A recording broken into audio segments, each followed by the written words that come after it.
This is the most exciting, the best looking, the most expensive and the fastest road-going Porsche ever made. It's called the Carrera GT. And I'm going to start by looking at it from a German's point of view. This is interesting. The crank is only 98.5 millimeters from the floor of the car. The reason why the crank is so low is because the clutch, which I have here, is so small. It's got two plates made from carbon fiber and silicon carbide. Oof. Sorry, that happens sometimes when I say silicon carbide.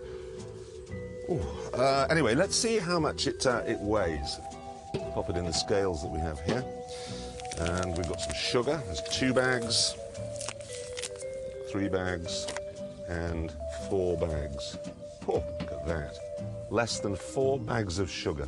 I'm speaking to you now from inside one of the Venturi tunnels. And what I have here is a cutaway of one of the brakes. Also very light, because it's made from silicon carbide. Oh.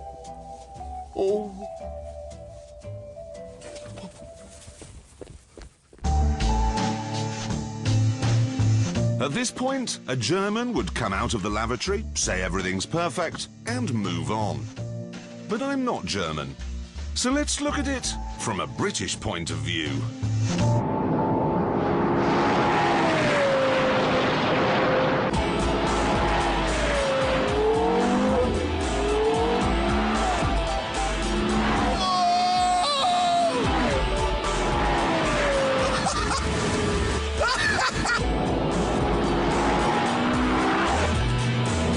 Just a mass of goose pimples. I've never had a feeling like this before. I've never felt anything like that.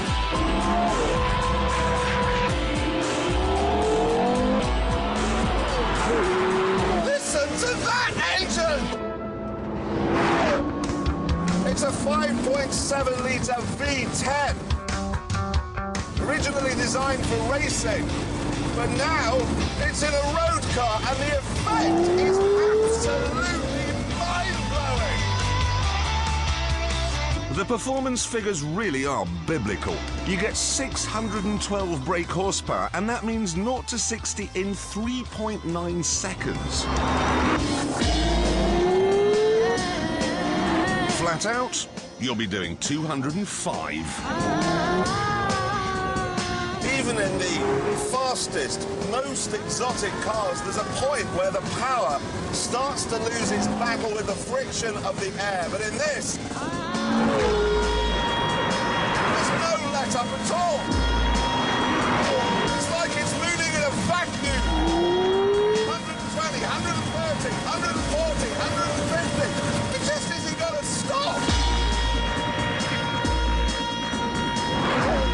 Not only is it one of the fastest and most exciting cars I've ever driven, it is also one of the most beautiful.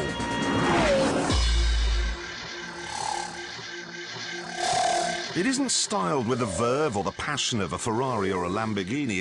It's form following function, and every piece, every detail is as precise and as perfect as Germany's rail timetable.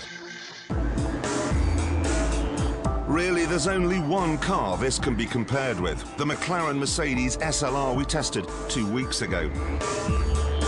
They both cost more than £300,000 and they both produce more than 600 brake horsepower.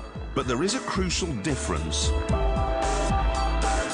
The Mercedes, that's a GT car. It's got a big boot, it's got thick carpet, it's got lots of luxury equipment. This, though, much more focused. Carbon fiber here, a magnesium transmission tunnel, a simple beechwood gear lever. This is a supercar unplugged. As a result, it's much lighter than the McLaren, and that makes it nimbler and edgier, and that makes it more of a handful. Whoa, whoa, whoa, whoa, whoa, whoa, whoa. You need to be awake to drive this fast. It really isn't an easy car to control. The clutch is brutal, the power is savage, and the handling, you really are on a knife edge. But if you put in the effort, boy oh boy, do you get the rewards.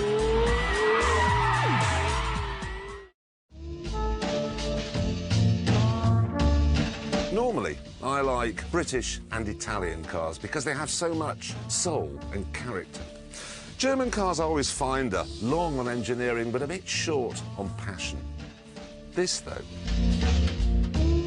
my God.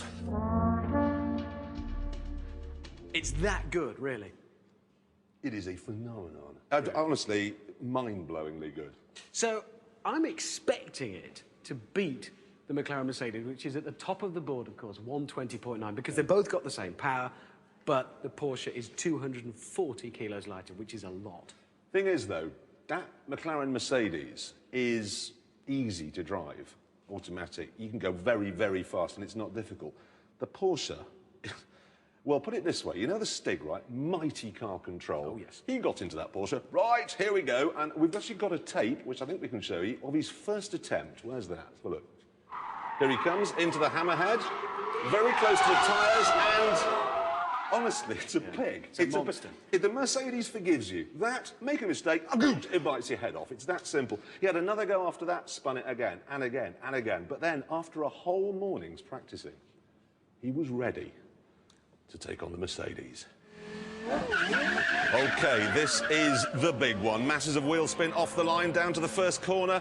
He has got to tread carefully. He knows that that big V10 landmine will bite.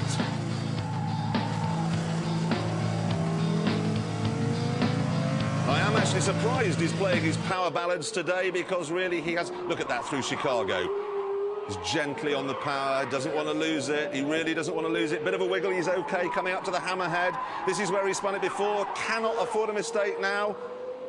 He's already off the SLR's pace at this point, but now... This is maximum attack mode. He's really opening the taps now, really, really working that manual gearbox, wringing out every millisecond advantage over the automatic McLaren. This is the second to last bend, hard on the ceramic brakes, keep it steady, he's measuring out the power, Gambon corner. Oh, he's pushing it now, and there he is. OK, the McLaren Mercedes did it 120.9. Yes. We know that. Go on. Which is pretty fast It's compared to all the others. Yes? Yes, and... Porsche. Yes. Got it here. 119.8. Fastest car we've ever